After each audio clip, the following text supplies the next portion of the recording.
Ang kwento ni Tomby. Ang kwentong ito ay hango sa totoong buhay. Mula ito sa isa nating tagapakinig. Karanasan ito ni Biboy. Walang eksaktong taon. Probinsya ng Antique. Isa sa paalala ng lolo ni Biboy noong nabubuhay pa ito. Huwag kakain ng itim na kanin dahil isa lamang ang ibig sabihin. Duwende o engkanto ang taong naghain. Ang layo nito, mawawala sa sariling wisyo at matatangay papunta sa kabilang dimensyon. Hindi lamang sa yumaong ninuno nadinig ang mga paalalang ito, maging sa kapitbahay na nakakatanda. Kahit sino ang tanungin, sasabihing huwag kumain o tatanggapin kapag may nag-alok. Ay nako, subukan mong kumain yan. Sunod mong malalaman na sa ibang kaharian ka na. Yung nakababatang kapatid ko, nakaranas ng ganyan. Patay gutom kasi na kahit ano ang ibigay mo, kakainin. Ayun, nagbakasyon saglit sa ibang mundo. Mabuti na lang buhay pa yung albularyo kong ama, kaya nailigtas pa. Wika ni Aling Susa. Aba, malala pala yung karanasan ng hipag ko. Inakala kasing normal na puto yung binigay kaya ayong kinain. Pinaris pa sa kape. Pagmulat ibang mundo na ang ginagalawa. Isang linggo na wala sa amin. Akala ng lahat gumala. Hilig kasi yun maglakwatsa. Noong tumagal pinasuri sa albularyo. Ayun, nalaman na nasa mundo ng engkanto. Nabawi naman pero nasiraan ng bait pagbalik. Yan nga yung mahigpit na bili ni Lando noong nabubuhay pa yon. Kung magpaalala halos araw-araw. Ito kasing lugar natin nasa kalagitnaan ng kakahuyan. Ilang beses na rin noong kabataan natin may nangyaring pambibiktima ng mga elemento. Sa kabutihang palad, hindi na nauso pa sa panahong ito. Huwag tayong pakakasiguro dahil walang nakakaalam kung kailan muli sasalakay ang mga yon. Hindi rin malalaman kung nariyan sila. Ang hirap tukuyin ng mga yan. Hindi natin napapansin. Nakakasalamuha na pala. Ay nako, mainam talagang wag nang pagalain pa ang mga bata ngayon. Sila ang paboritong paglaruan ng mga elementong ito. Mga apo ko nga ikinukulong ko na sa bahay. Bahala na kung magalit sila sa akin. Para lang naman sa kaligtasan nila. Pag-uusap ng magbibinsang Manggoreng, Aling Susa at Aling Gina. Tahimik lamang nakikinig si Biboy sa usapan ng nakakatanda. Napabuntong hininga dahil sa oras na sila ang magkakaharap. Walang ibang pag-uusapan, kundi ang tungkol sa itim na kanin.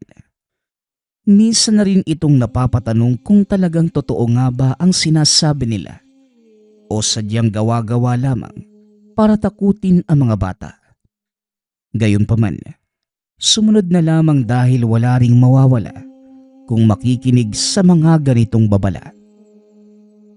Pagsapit ng hapon, nagpunta naman si Biboy sa eskwelahan upang tumulong sa pagtayo ng silid-aralan. Swerteng nagbigay ng budget ang munisipyo kaya magkakaroon ng karagdagang silid. Malaking tulong ito para hindi na maghirap ang mga bata. Kasama niya rito ang albularyo na si Mang Lapu. Bukod sa larangan ng panggagamot, mahusay din pagdating sa pagkakarpintero. Siya mismo ang takbuhan ng mga tao, mapagamot man o pagtatayo ng tahanan. Sa kalagitnaan ng paghahanda ng mga materyales, nagtaka si Biboy dahil naglabas ito ng bao, kamangyan at iba pang dahon. Ipwinesto sa tabi at sinimulan ang pagpapausok. Manong, ano po yung gagawin ninyo? Wala naman pong lamok dito eh. Tanong ni Biboy. Natawa naman si Mang Lapu sa sinabi ng binata. Iho, hindi ito para sa lamok. Magsasagawa lamang ng maiksing orasyon, pagpapaalam sa mga elementong nakatira sa paligid. Mainam na ang ganon para kahit maitayo na ang silid, walang gagambala na kung ano-ano. Pagpapaliwanag ni Mang Lapu. Tumungo ang binata. Tumabi muna upang mabigyan ng oras ang matanda para sa gagawing ritual.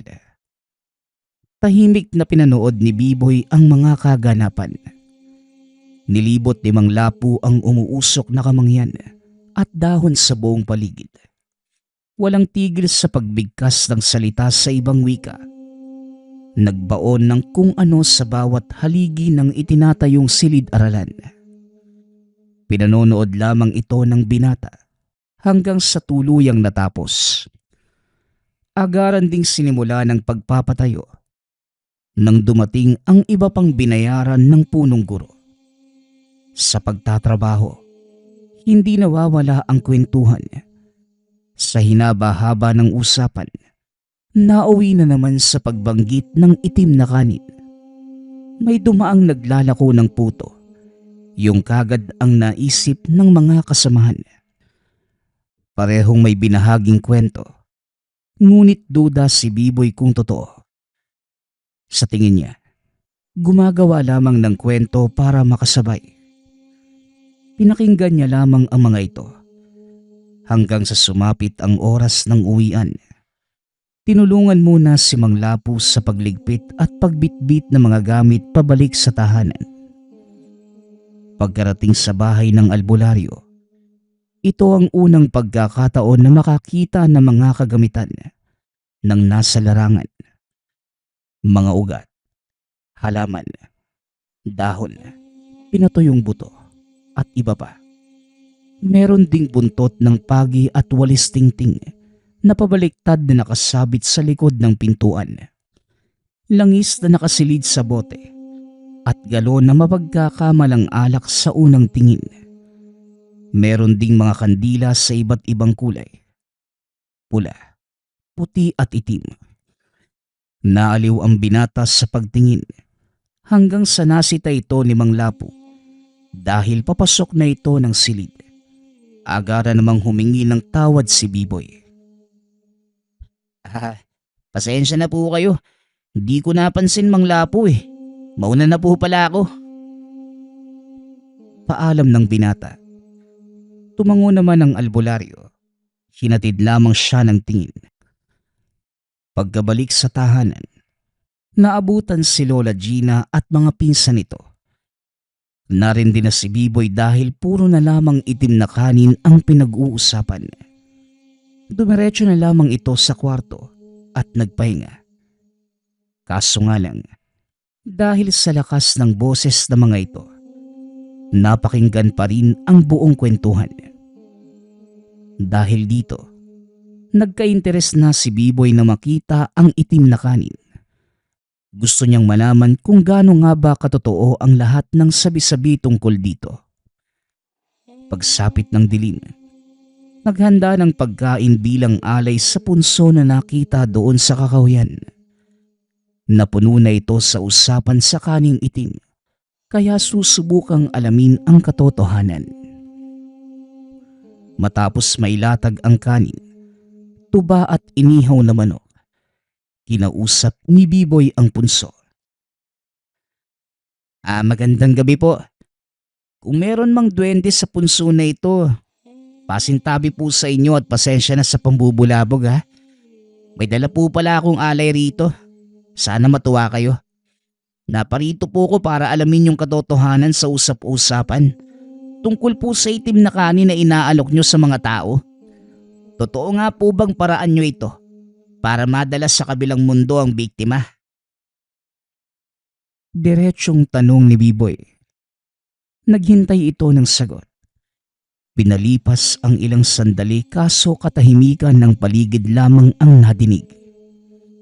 Naupo ito sa isang tabi. Walang balak na umuwi hanggat walang nakukuhang kalinawan. Hindi nagtagal. Umampas ang malakas na hangin.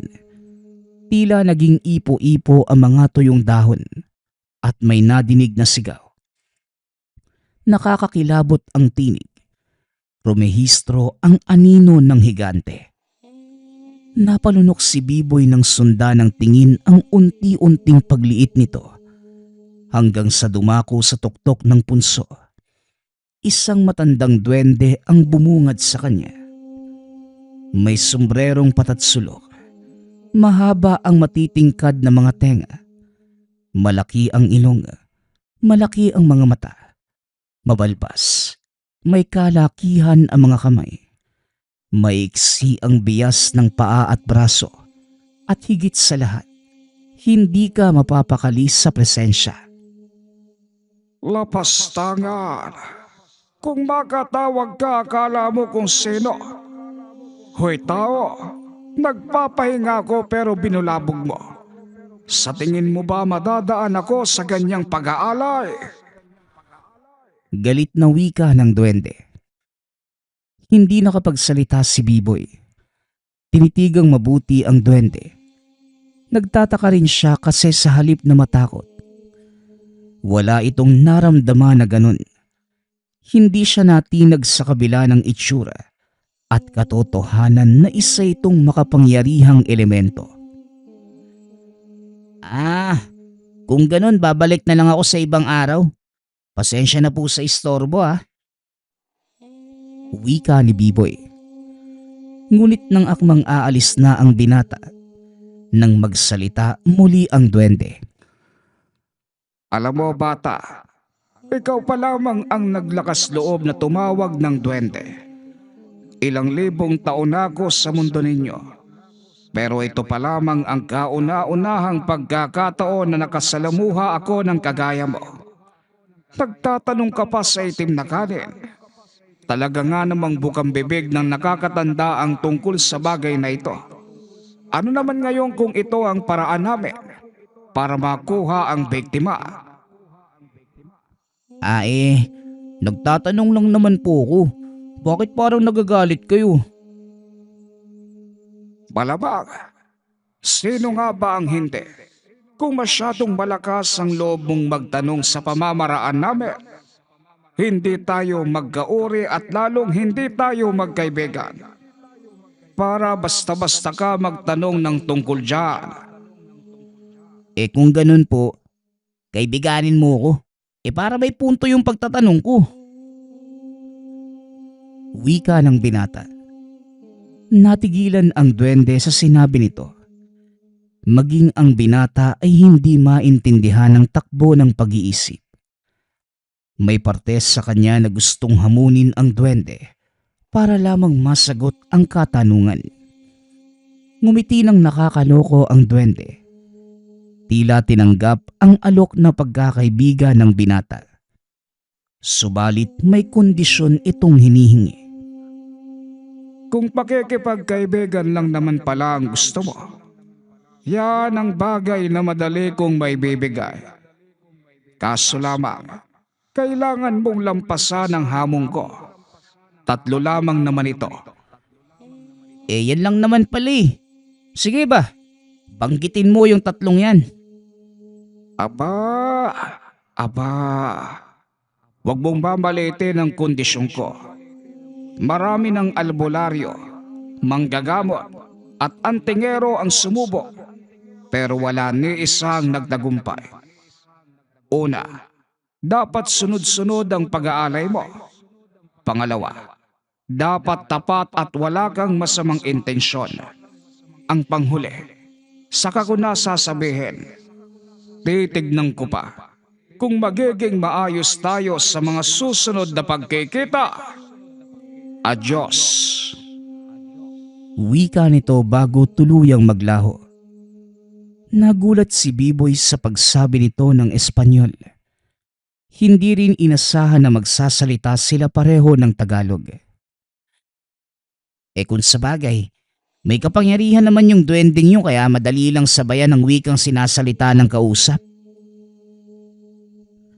Kinabukasan, maagang pumasok sa trabaho si Biboy. Ito na rin ang huling araw dahil hindi naman ganong karami ang gagawin at hindi rin ganong kalaki ang silid. Sa dami ng mga kasamahan, kayang tapusin ng madalian. Sa muling pagsapit ng hapon, naghanda ito ng alay. Maayos na isinilid sa bayong at saka tinabi. Naghihintay ng tamang oras alinsunod sa kagustuhan ng duwende. Napansin naman ito ni Lola Gina. Hindi na naiwasang magtanong. "O apo, tapos na ang trabaho mo pero naghahanda ka pa ng baon. May nahanap ka na ba ulit?" "Wala naman po, Lola. May dadalhan lang ng pagkain. May nakilala akong bata Kawawa naman kaya tutulungan ko." "Ganun ba, apo? Siguraduhin mo lang na nagsasabi ka ng totoo dahil baka malintikan ka sa akin. Yang mga pagkain na dala mo, mula yan sa pagkayod mo kaya sana mapunta sa tao na marunong magpahalaga. Kapag yan sasayangin lang, ay nako, sinasabi ko sa'yo."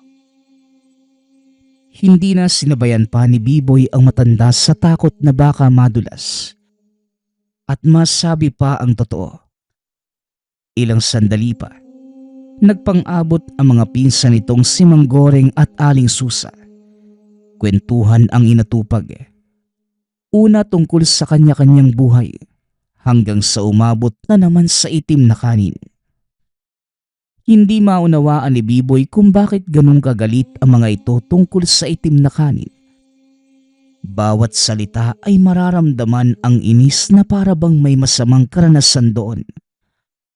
Sa kwento nila, kaanak lang naman ang nabiktima. Ngunit kung makaasta ay parang sila ang naagrabyado. Nang mamalayan ang oras, nagpaalam na siya sa mga ito. Maingat na inilatag ang alay sa harapan ng punso. Tatawagin na sana ang duwende nang makita sa unahan si Makmak. Ang tambay na mahilig pagdiskitahan kahit sinong makita. Aba, itong si Biboy, nagbibigay ng alay sa punso. Ano, sinapian ka ba ng duwende? O baka hihingi ka ng ginto? Ganyan ka na ba kadesperadong yumaman, Biboy? Pwede ba, Makmak? Kung wala kang matinong sasabihin, dumiretso ka kung saan ka pupunta. Sisingit ka pa Wala ka namang silbi. Aba, may sinasabi ka? Huwag mo kong talikuran. Tapos bupulong-pulong ka pa dyan. Ano, suntukan gusto mo? Napayuko na lamang si Biboy sa paanan ng punso nang makita ang biglaang paglitaw ng itim na kanin. Nakasilid sa isang maliit na palayok. Nang makaisip ng ideya, dumakot at saka sapilitang sinubo kay Makmak. Natigil ito sa pagsasalita. Nanlaki na lamang ang mga mata at napasalampak sa isang tabi. Oh, ano ka ngayon? Ha? Kung makaasta ka kasi. Makmak? Makmak! Hoy, anong nangyayari sa'yo? Ayan na ang nangyari. Masyado siyang maingay kaya patahimikin muna natin sandali. Huwag kang mag-alala. Ilang araw lang siya sa ganyang sitwasyon. Si Makmak sa puntong yun. Tumabingi ang bibig. Tumigas ang dila. Sumesenyas ito na tulungan siya. Nanlalaki ang mga matang puno ng takot. Wala na ding nagawa si Biboy dahil bigla ang naglaho ang duwende. Gayon din ang palayok ng itim na kanin na lumitaw kanina. Nataranta ito sa sitwasyon. Dali-daling inalalayan si Makmak pauwi ng tahanan. Ang lolo lamang nito ang kasama sa bahay. Hindi napigilang mapaiyak sa nangyari sa apo. Dali-dali itong pinasandal sa tabi. Taranta na si Biboy ngunit nasa tabi lamang ang matanda. Tahimik na lumuluha. Nasa dugo ng ama ni Makmak ang sakit na high blood. Ang sabi ko naman sa kanya, mag-iingat dahil baka atakihin siya sa puso. Tingnan mo nga ang nangyari. Wika ng matanda. Sinabayan ni Biboy ang hinala nito upang maiwasan na siya ang masisi. Sa puntong yun, tulala na lamang si Makmak sa isang tabi. Tabingi ang bibig at naninigas ang dila. Matapos makapagpaalam, nagmamadali nang bumalik si Biboy sa punso upang kausapin ang duwende. Subalit sa pagkakataong ito, hindi na nagpakita. Kinabukasan, muling nag-alay ang binata. Umaga, tanghali at hapon. Nag-aabang hanggang sa 10 oras. Hindi tumigil hanggang sa duwende na mismo ang sumuko. Ipinaliwanag ng nilalang na hindi magiging malubha ang kalagayan ni Makmak. Dahil patikim lamang yun. Aayos din ang kondisyon sa susunod na mga araw. Kaso nga lang, ayaw paniwalaan ni Biboy dahil sa paglalarawan ng yumaong lolo. Tuso ang mga ito. Kahit ano pang pangungumbinsi ng duwende, hindi siya naniwala.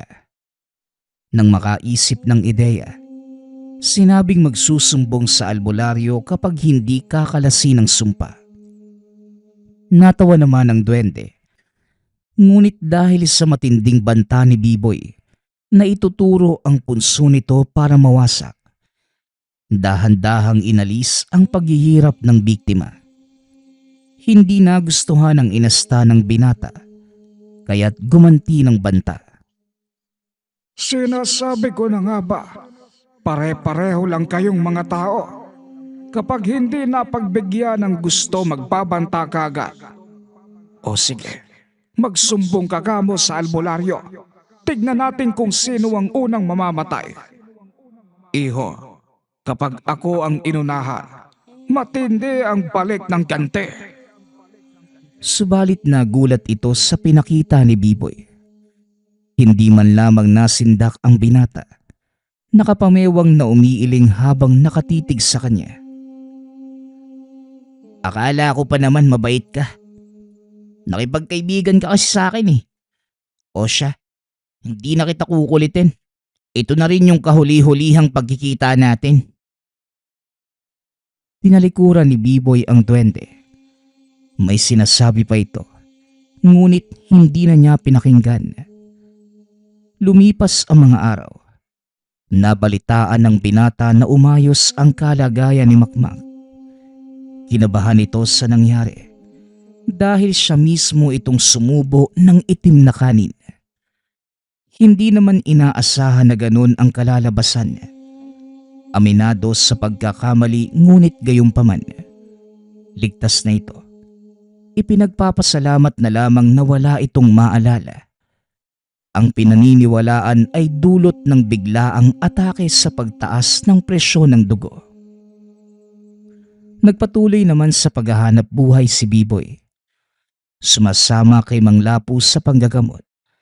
Nakiusap dahil wala na ring mapagkakitaan. Kahit papano, hinahatian siya ng albularyo ng pera at handog na pagkain na bayad mula sa pasyente. Hindi kasi pwedeng umasa sa maliit na tindahan ni Lola Gina. Kukulangin yun dahil marami silang apo. Nakarating kung saan-saan. Iba't ibang karamdaman ang nasaksihan. Lahat ng ito, mahusay na ginamot ni Mang Lapu. Gamit ang tuyong buto, dahon, kamangyan at ang makapangyarihan niyang salita. Tahimik itong sumusunod dito. Ni hindi nag-abang magtanong para hindi maistorbo. Abala ito sa bawat oras. Hirap makahanap ng tiyempo para pag-usapan ang mga bagay-bagay. Hanggang sa isang araw, inagapan nila ang kondisyon ng kapitbahay na ginagambala ng engkanto. Namamaga ang braso't binti nito. Nangingitim ang mga kuko Higit sa lahat, parang tuod lamang na nakahiga sa papag. Dahon ng buyo ang tinapal ni Mang Lapus sa bawat bahagi ng katawan. Sinabayan pa ng pagpapausok at orasyon. Nang maubusan ng dahon, inutusan ang binata na manguha saglit sa kakahuyan. Kaagad naman itong sumunod. Habang nangunguha, biglang lumitaw ang duwende. Hindi sana papansinin ngunit nagpupumilit. Inilahad ang maliit na palayok ng itim na kanin. Isubo mo sa pasyente kahit isang butil ng kaning ito. Huwag kang mag-alala. Hindi ito katulad ng napapakinggan mo sa mga nakakatanda sa inyo. Kanin ito ng kagalingan, hindi ng pambibiktima. Sige na, tanggapin mo ito. Malala ang kondisyon ng pasyente, kaya't kinakailangan ng mabisang gamot. Di mo ko maluloko. Si Makmak nga, napinsala niya nung sinubuan ko. Iho, depende sa intensyon mo sa tao. Kung ang nais mo ay gumaling sa kondisyon, mangyayari ito. Pero kung ang gusto mo naman ay kasamaan, yun din ang mangyayari. Sinasabi ko sa iyo, gagaling ang pasyente ninyo. Nagdadalawang isip si Biboy.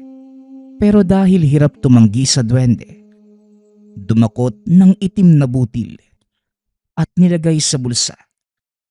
Bumalik ito sa tahanan ng pasyente. Binigay ang kinuhang dahon ng puyo. Sa puntong ito, lalo lamang lumala ang kalagayan. Lumobo ang katawan na parang puputok. Kalunos-lunos na maging si Mang Lapu ay napailing na lamang. Hindi naglaon. Kinausap ang mga magulang na idulog na lamang sa ospital.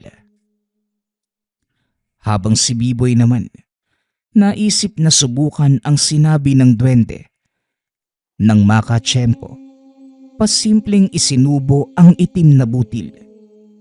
Isa lang muna sa takot na baka kung ano ang kalabasan.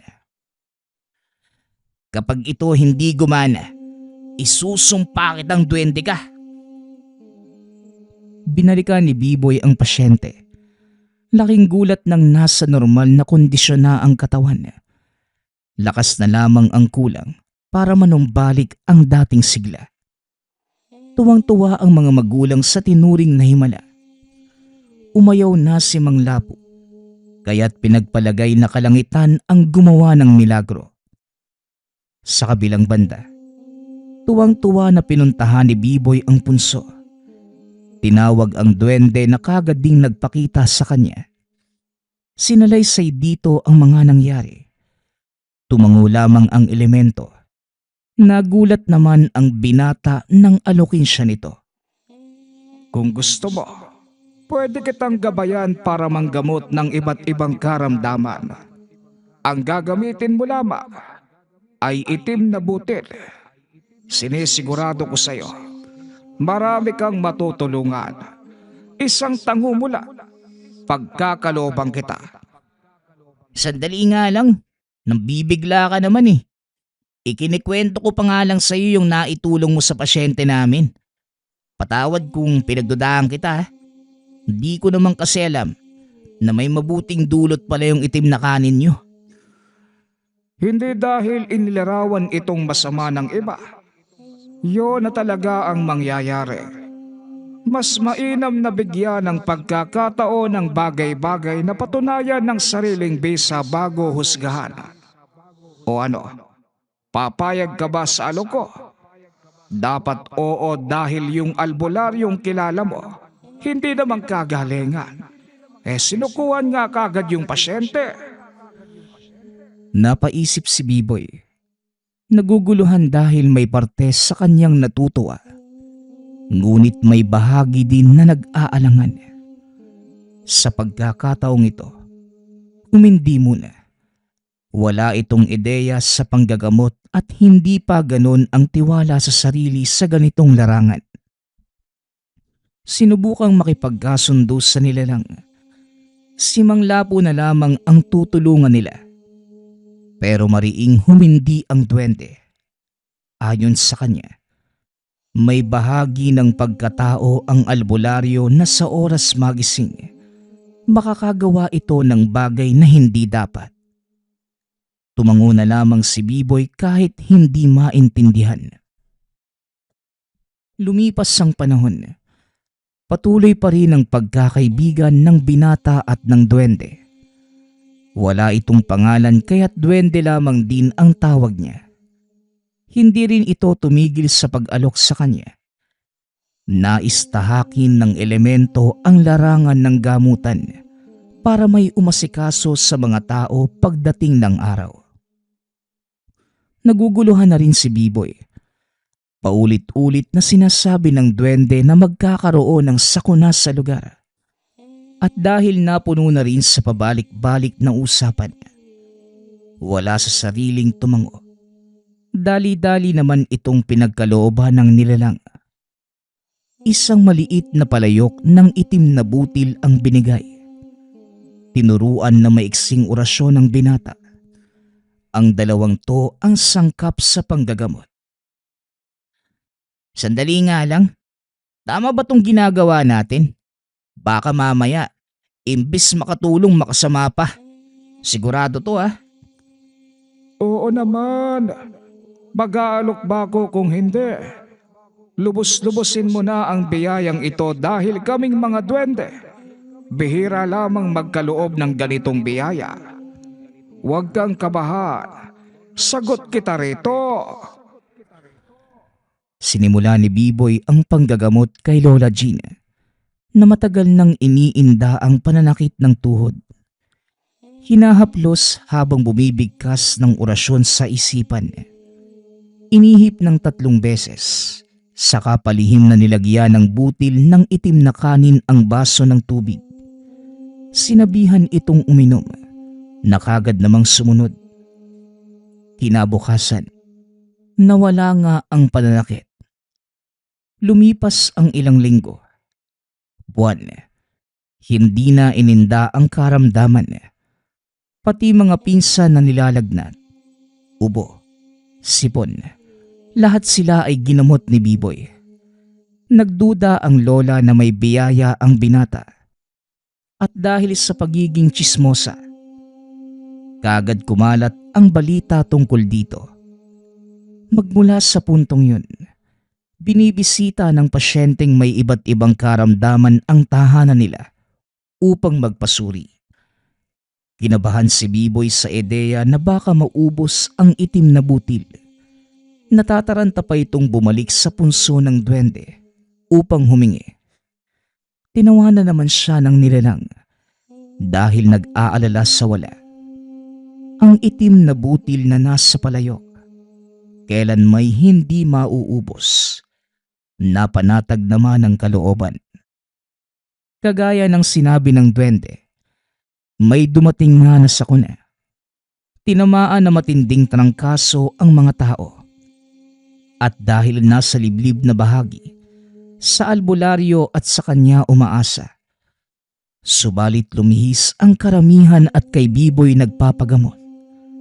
Sabi ng nakaranas, mas mabisa ang pamamaraan ng binata kumpara kay Mang Lapu.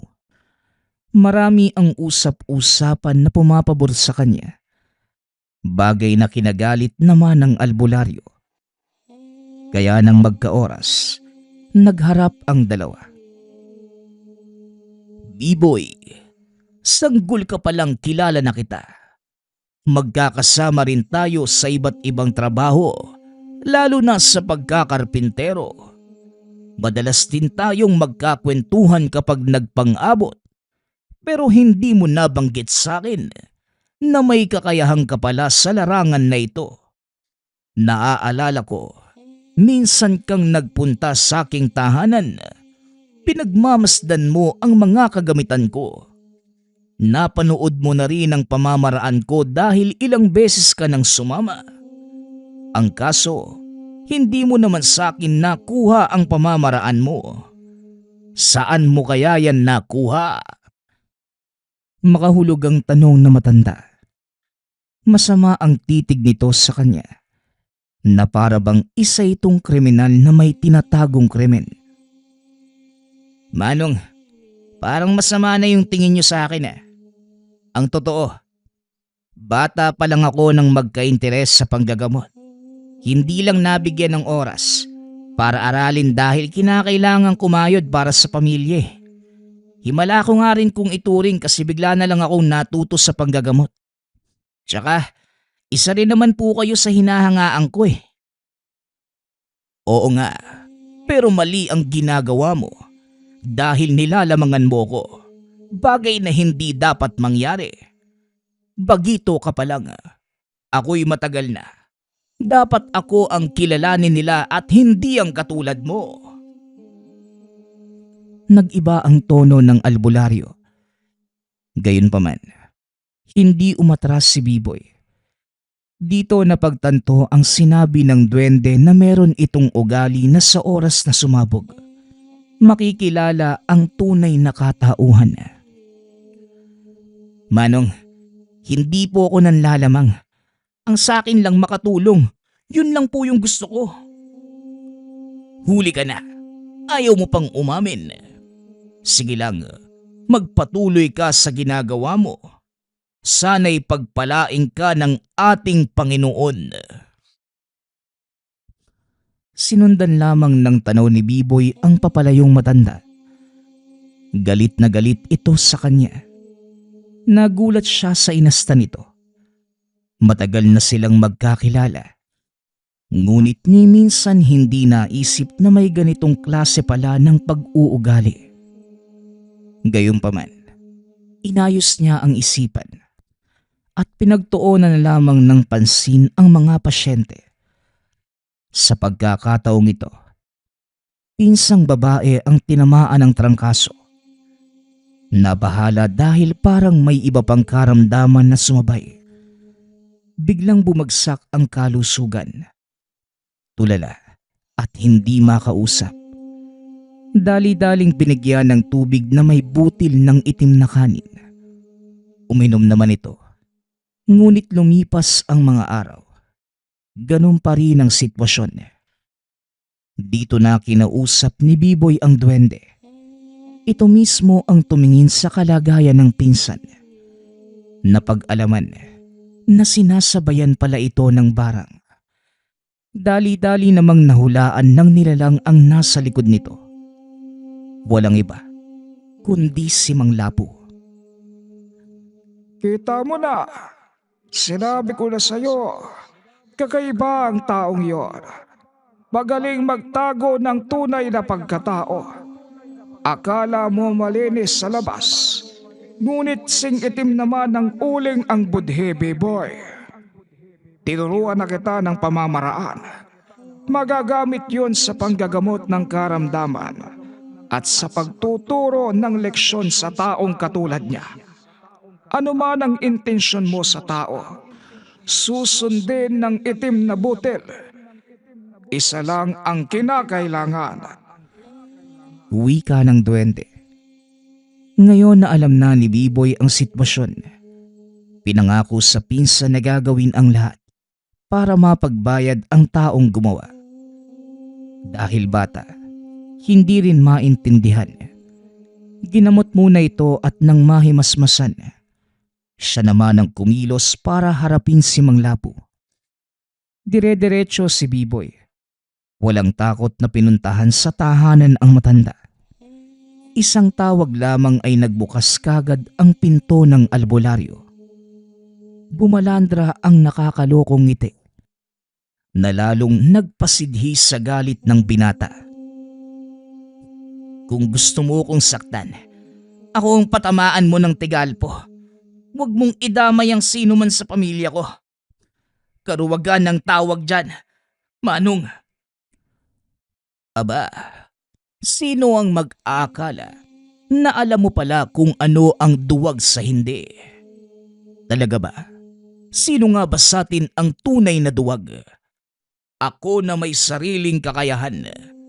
O ikaw na umaasa lamang sa tulong ng elemento? Natigilan ang binata sa sinabi nito. Hindi inaasahan na malalaman ang tungkol dito.